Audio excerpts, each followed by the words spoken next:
artinya seorang periset itu memberikan imajinasi apa ya, imajinasi berupa informasi yang diinput, di mana informasi yang diinput itu nantinya asal muasal ya, sehingga membentuk yang namanya hipotesa ya dalam jangka panjang. Nah itu.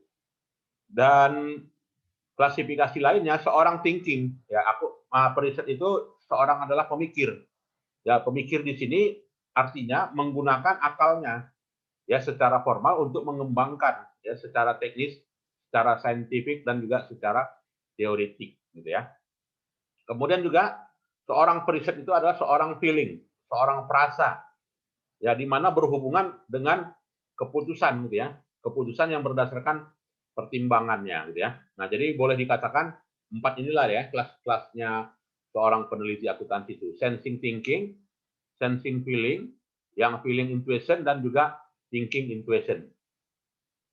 Nah, begitu juga Jung menyatakan berdasarkan pada pendapatnya Mitrov dan juga Kilman, dia mengklasifikasikan tipe periset itu adalah seorang yang ilmuwan abstrak, gitu ya. Ada juga yang sebagai konseptual teoris, ada yang juga sebagai konseptual humanis, ya ada juga sebagai partikular humanis. Nah, kelasnya 4 ini.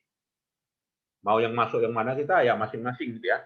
Jadi seorang yang abstrak scientist di mana pemikirannya yang sifatnya adalah logis gitu ya. Artinya difokuskan pada hal yang pasti, akurat, andal ya, dan juga sederhana. Ya, sedangkan konseptual teoris ya berdasarkan pada intuisi, artinya rasanya ya, berdasarkan perasaan. Jadi berdasarkan perasaan dia mengembangkan hipotesa dari suatu fenomena yang difokuskan pada yang dirasa. Nah, kemudian juga partikular humanis, ya, di mana di sini seorang peneliti itu berkaitan sifatnya yang unik sebagai seorang manusia ya, dan juga konseptual humanis. Dan metodologi akuntansi menurut perspektifnya di sini ya, artinya ilmu akuntansi itu boleh dikatakan juga sebagai sains ya, walaupun sekarang paradigma akuntansi itu udah bergeser ya kan. Akuntansi itu bukan lagi sebagai suatu knowledge ya, tetapi juga sebagai information system ya, perubahan dari akuntansi tersebut gitu ya.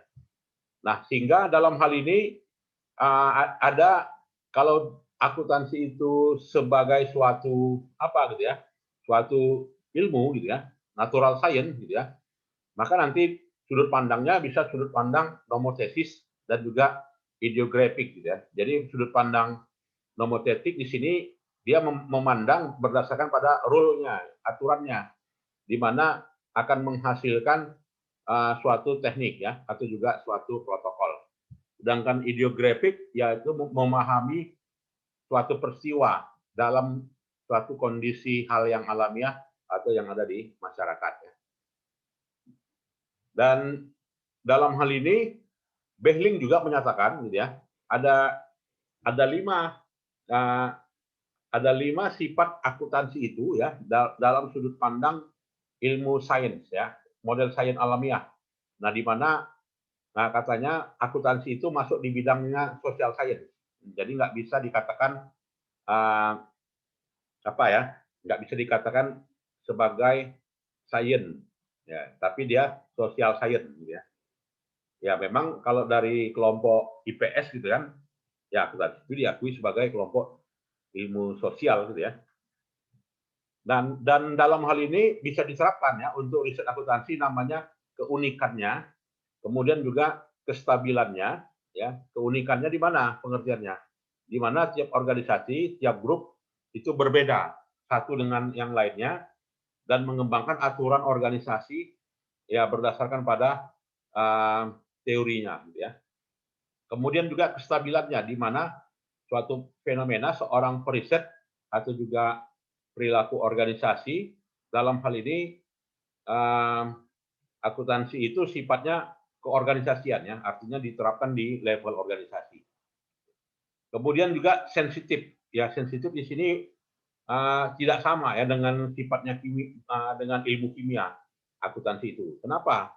Ya karena uh, ilmu kimia itu memang murni ya apa ya natural science, di mana nggak ada hubungannya dengan keorganisasian. Tapi kalau ilmu akuntansi itu ada hubungannya dengan organisasi. Jadi bukanlah apa ya ilmu alamiah yang murni. Nah, jadi uh, lebih sensitif akuntansi ya. Kemudian juga lack of realism. Ya, kenapa lack of realism? Karena ilmu akuntansi itu penuh dengan yang namanya manipulating. Manipulating di sini pengertiannya adalah pengertian yang positif ya. Ya artinya pengertiannya akuntansi itu mengubah data menjadi informasi. Nah, itu artinya manipulating ya. Dan juga sebagai variabel mengendalikan ya dalam suatu organisasi gitu ya. Behling juga menyatakan akuntansi itu sebagai epistemologi difference. Ya, epistemologi difference di sini pengertiannya adalah mengetahui secara fisik ya berbeda ya. Pengetahuan itu antara yang ada di organisasi dengan ilmu secara menyeluruh gitu ya. Nah, di sini kita lihat uh, ada juga pendapat lain ya. Jadi ada Behling, ada Kuhn tadi gitu ya. Kemudian ada Stephen. Nah, Stephen Paper katanya. Jadi Stephen Paper menyatakan ya bahwasanya ilmu akuntansi itu adalah cognitive refinement. Artinya apa? Kritis ya, ada nilai kritisnya.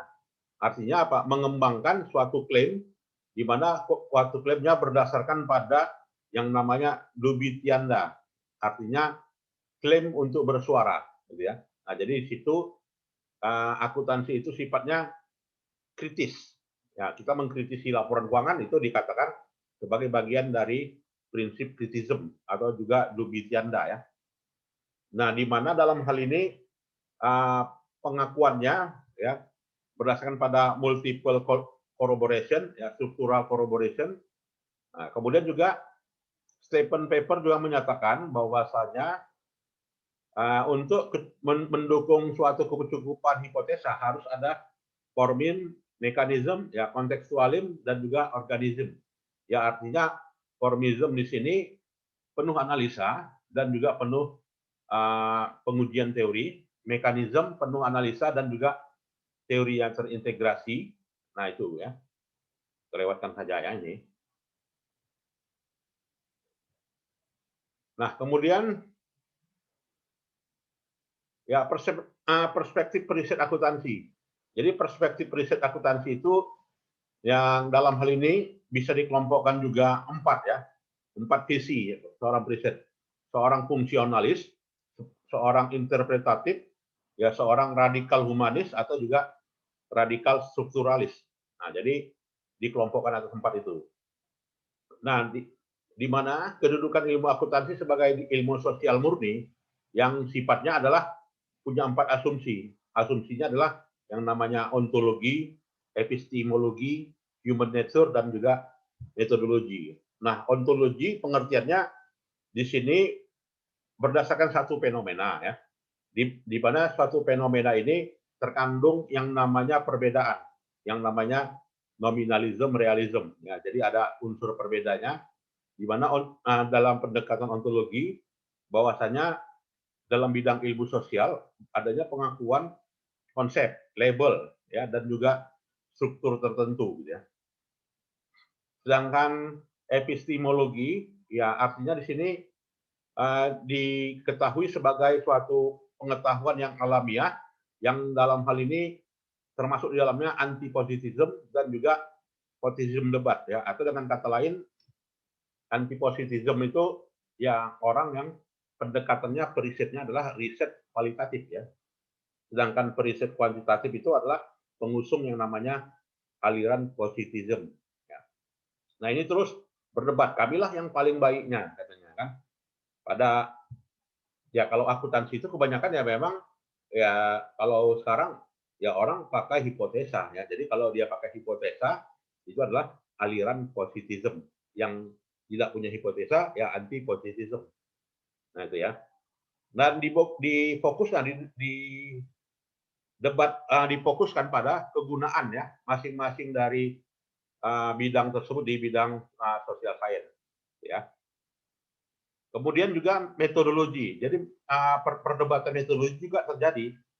Ya, di mana perdebatan metodologi terkait dengan investigasi, ya, terkait dengan keberadaan akuntansi itu di ilmu sosial, di mana juga membahas masalah ideografik dan juga nomotetik. Ya. Jadi debatnya termasuk adalah menganalisa subjektivitas perkiraan, ya, dalam situasi tertentu. Inilah dikatakan dengan ideografik atau juga berdasarkan pada rigorous and juga scientific testing hypothesis. Ini disebut dengan pendekatan nomotetik, ya. Jadi nomotetik dengan ideografik, ya, dalam hal ini kalau lebih ilmiahnya mana? Ya, lebih ilmiah nomotetik, ya, karena ada namanya yang namanya testing hypothesis, ya.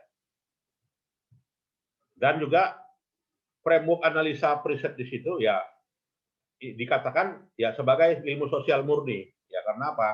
Ya karena sifatnya subjektif, ya. Nah, subjektif objektif itu menyatu, ya, dan dimensi kesosialnya kemasyarakatannya lebih banyak ilmu akuntansi itu. Makanya kalau ilmu akuntansi itu bicaranya adalah bicara organisasi, gitu kan, bicara behavior, perilaku, gitu kan, bukan bicara kebendaan. Nah, jadi kalau dia bicara kebendaan, bukan akuntansi namanya. Nah, inilah kenapa akuntansi itu masuk dari kelompok ilmu sosial, ya. Dan framework-nya di sini skemanya meliputi 4 paradigma, yaitu radikal humanis, ya, radikal strukturalis, interpretatif, dan fungsionalis. Nah, itu, ya. Ya, mungkin ada yang mau berdiskusi, silakan adik-adik sekalian. Ada yang mau diskusi? Baik, atau kalau demikian itulah bahan yang terkait dengan topik yang pertama, ya. Jadi topik yang pertama itu ada di bahan yang berkaitan dengan kedudukan akuntansi, ya, riset-riset ilmu akuntansi itu. Jadi boleh disimpulkan riset-riset akuntansi itu merupakan pendekatan sosial, ya. Jadi pendekatan sosial dan tetapi punya apa, ya? Punya campuran di bidang sains. Kenapa dia punya campurannya di bidang sains? Ya karena adanya nomotetik tadi, ya, pengujian hipotesa, ya. Nah, itulah yang kita dapatkan, ya, dari kesimpulan dari topik ini. Ada yang mau kita diskusikan? Silakan, ada di sekalian. Silakan. Ini 24 orang, ya, semuanya. Ya, baik, kalau nggak